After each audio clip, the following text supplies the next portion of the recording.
ધાંગધ્રા શહેરમાં અબોલ જીવ અને પક્ષીઓ પ્રત્યે માનવતા દર્શાવતું સુંદર સેવા કાર્ય જોવા મળ્યું છે. માધવ ગ્રુપ દ્વારા બસ સ્ટેન્ડ પાછળના વિસ્તારમાં 1000 ચકલી ઘર, 1000 ઉત્તમ ગુણવત્તાના પાણીના કુંડા અને 1000 ચણની ડીશોનું વિનામૂલ્યે વિતરણ કરવામાં આવ્યું હતું. ગરમી ઋતુ દરમિયાન પક્ષીઓ અને અબોલ જીવોને પાણી અને આહાર સરળતાથી મળી રહે તથા હીટ સ્ટ્રોકથી તેમનું મૃત્યુ ન થાય તેવા હેતુથી આ સેવા કાર્ય કરવામાં આવ્યું હતું. વિશેષ નોંધનીય વાત એ છે કે માધવ ગ્રુપ દ્વારા આ સેવા છેલ્લા 17 વર્ષથી સતત કરવામાં આવી રહી છે, જે સમાજ માટે પ્રેરણાદાયક બની છે.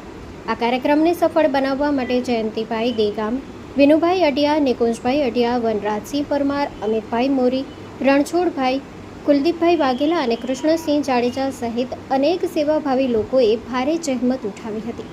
અબોલ જીવ અને પક્ષીઓ માટે કરવામાં આવેલ આ સત્કાર્યમાં ભાગીદાર બની તમામ સેવાભાવી લોકોએ ધન્યતા અનુભવી હતી.